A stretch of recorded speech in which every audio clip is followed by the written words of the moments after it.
Hello, everybody, and welcome back to Malfunction Junction. This is Andrew. I'm here alone today. Well, kind of. I'm here with my lovely girlfriend, Magdalene. She's sitting across from me wearing headphones as I talk to, wearing headphones listening to what I'm saying through the recorder. But she's here to kind of take the load off of me from a awkwardly talking into a microphone alone perspective. So thank you, Magdalene. Today we're going to talk about, partly with the solo episode, we are going to start doing. We're going to basically be doing this every week, but it'll be alternating between Jay and I. And this week, of course, the first week we're going to do this is mine. We're going to be doing mine this week. You know what I mean? Anyway, yeah, so we'll start with that, and essentially it'll be, the idea is that we get to choose our own topic and talk about something for a little while. So it could be anything from a couple of the topics I have potentially written down, or, a letter to my younger self. It could be an interview with an addict. It could be a research topic. I know Jay was talking about doing something like that with some interesting research stuff. Anything. It can be anything, but it's just us that are talking, or a third party, not both of us. The idea is that we have limited schedules, but we want to get out more content without recording 2 episodes every time we go. So we're going to do this. It'll be fun. So today's topic we're going to do for the first one is I had written down the day I realized I had to change. It's a personal account of a turning point in my addiction and recovery. And I have, essentially there have been, I wrote down 4 days in my life where I realized that I needed to make a change. And I'm sure there are more than that. Definitely minor changes needed to be made across the way. But as major changes go, these are the 4 that came most to at least the 4 events that caused me to make the most change. The first one that I went, and we'll just get right into this. The first one that we are going to go over to is I have written down as the time I met the artist in the forest when I was 18. And for anybody that doesn't know what I mean by the artist, that's my perception of God. Yeah, and I'm going to leave it at that.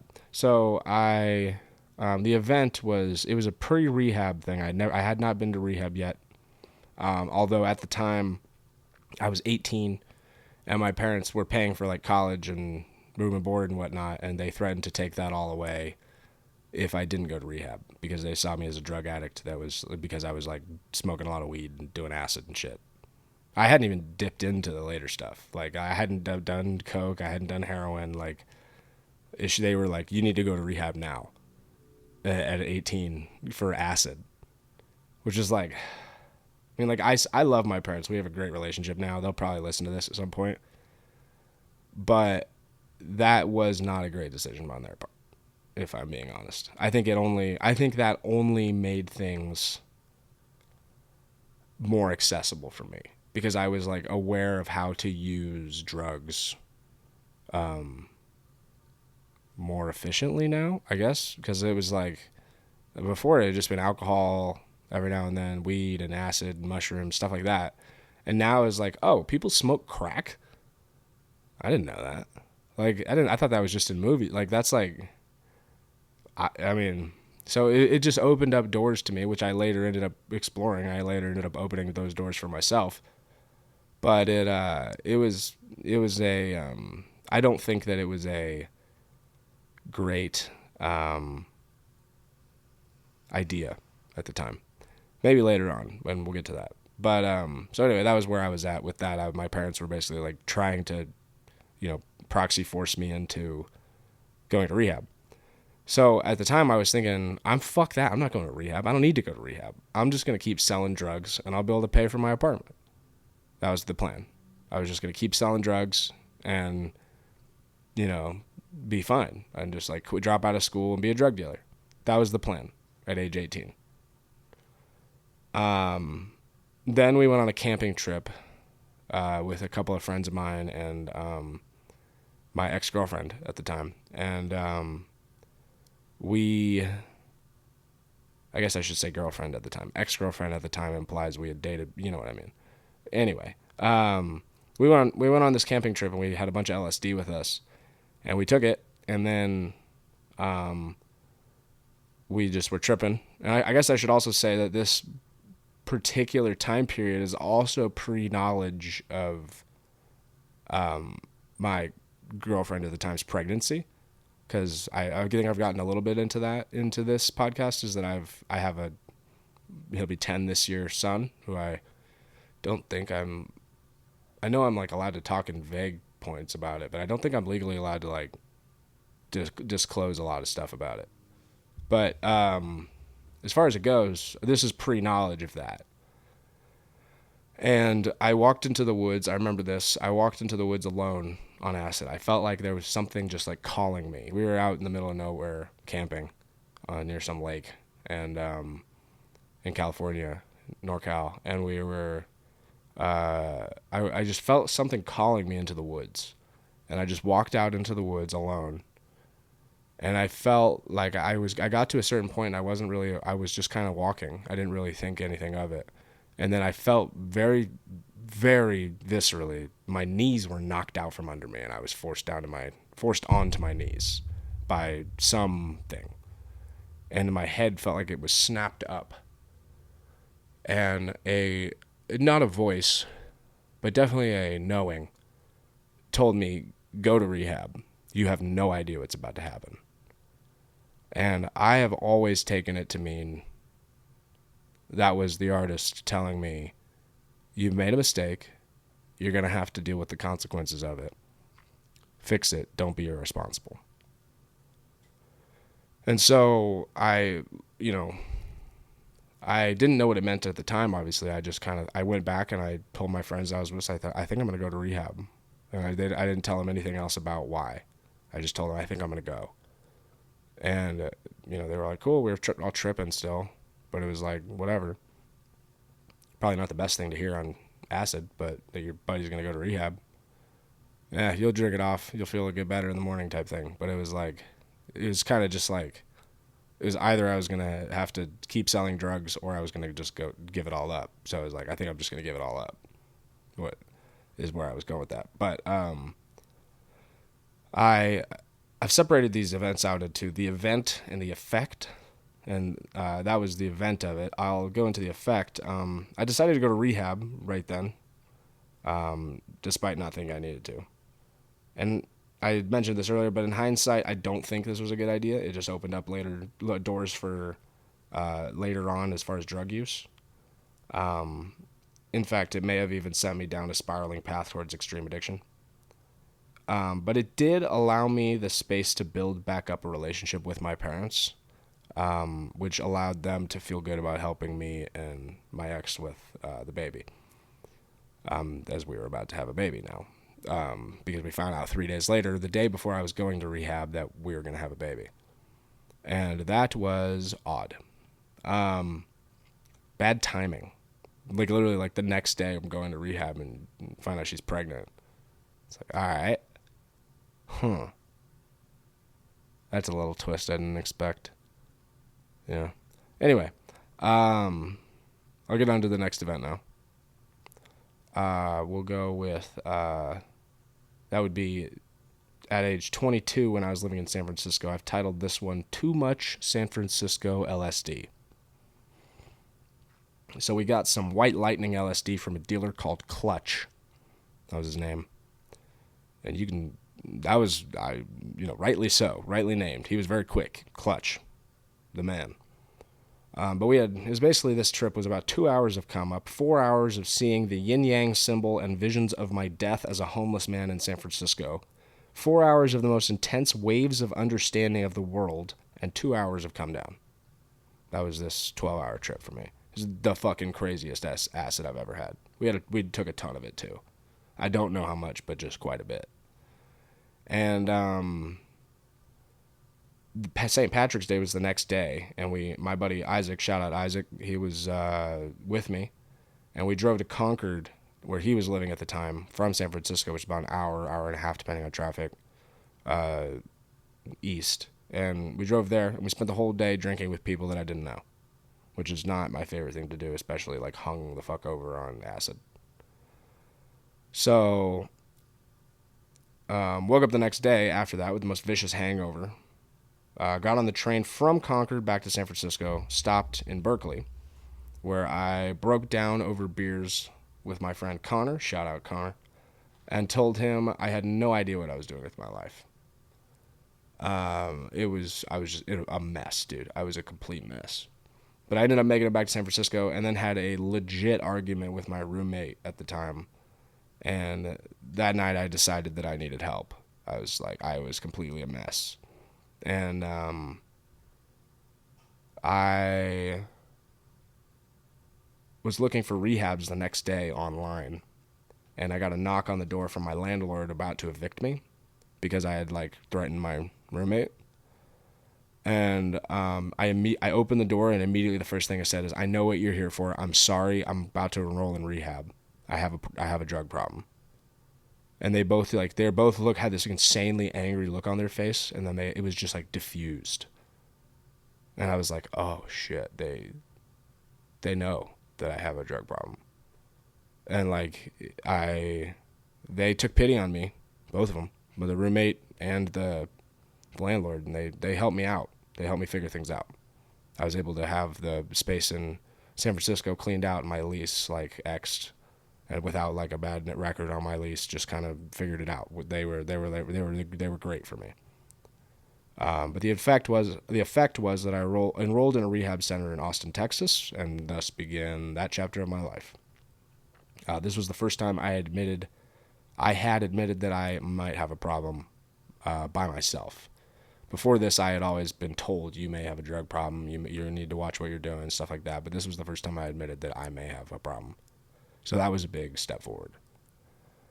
And I think that's key in every addict's journey, is that you have to admit that there's this substance, whatever it is, or substances even, as it was for me, have a hold on you and have a grip on your life and what you do with it. And that's just not really fair to even you, to anybody, that it has an effect and a grip on what you do with your day-to-day life. You should be in charge of that, not the drugs. Going on to the next event, though. The event itself, which is getting stabbed, I've talked about that at length, and I don't particularly enjoy talking about it again and again and again. So if you would like to hear that story, refer to episode 1. That is where I told that story at length. And if you would like to hear it again, or like to hear it for the first time, go check it out there. It is our least production value episode. It sucks, I think, honestly, compared to what we've got to now. But it is important where that's where Jay and I kind of go over what our stories are. That would be episode 1 and episode 2, really, with that. Episode 3 is really where we started off on our thing we're doing now. So anyway, I'm going to get on to the effect of that, which, before I had allowed myself to take responsibilities for my actions that caused that event, I had spent a lot of time blaming others either for what had happened to me or for not feeling sorry for me because of what had happened to me. But after I took charge of my own life and got rid of the victim mindset, things became a lot easier for me to forgive myself and to move past my trauma. And now I'm glad that happened.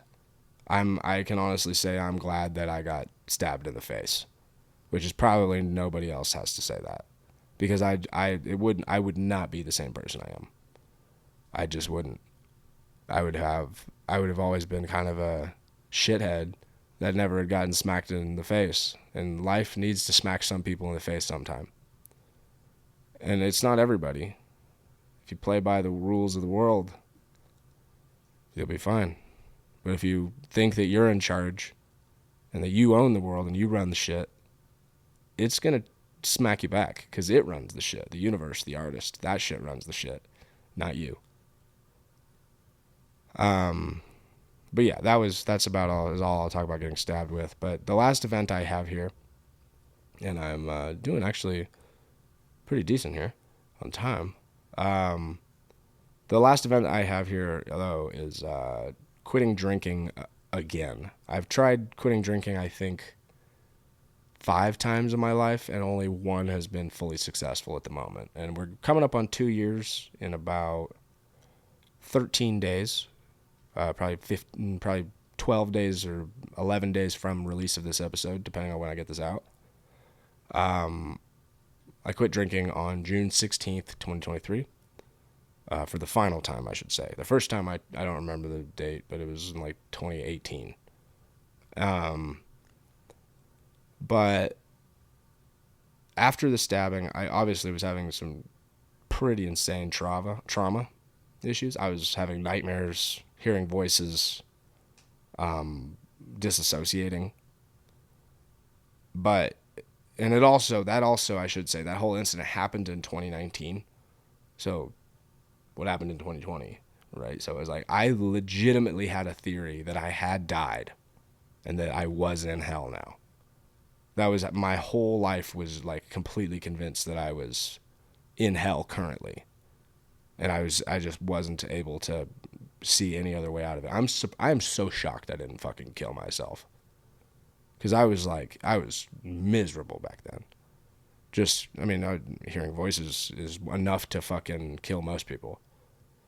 Most people go, something's fucking wrong, over with, when they start hearing voices.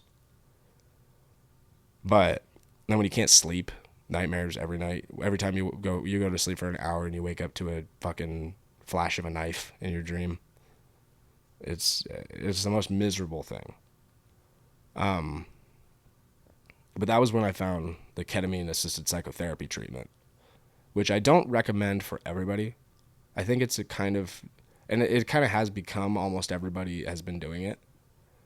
I don't think I recommend it for everybody. I think I recommend it for people with legit treatment-resistant depression, as well as post-traumatic stress. And I think that those were the things that I was using it for. And I can honestly say that, it is, while a dangerous time, it is addictive. It's not quite addictive the same way it is like cocaine addictive. It's not like you crave it when you don't have it. But when you do have it, it's gone. And, you're just going to do the whole thing. At least that's my experience with it. But it's an impressive drug because it allowed me to have contact with what I experience as my ego. It allowed me to come into contact with that and be like, talk to it as if I'm talking to another person, and it to talk to me back and say what it was seeing inside of me and why I was the way I was and what I needed to change the way I needed to change. So yeah, it was an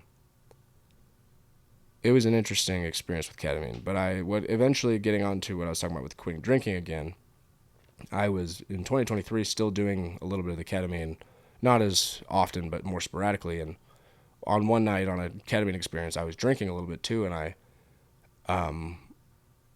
realized I took an examination of every drug I was doing on a regular basis. And I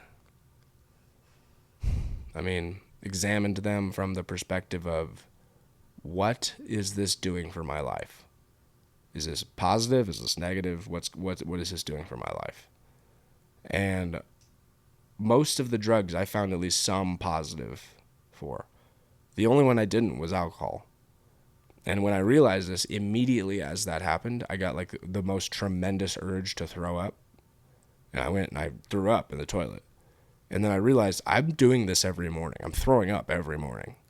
And because I was at the time, I was waking up every morning after drinking and throwing up whatever was in my stomach, even if there was nothing in my stomach, just bile. And as I was doing that at night on the ketamine, I realized, is this stomach cancer? Like, what if this is stomach cancer? or like some sort of failure of my body. This is not a normal thing. And so I quit drinking the next day. The next day I just stopped because I realized I'm going to die. And like that night I think and one of the things ketamine did for me was allow me to come to find love for myself and to forgive myself for the whole incident of my trauma. But I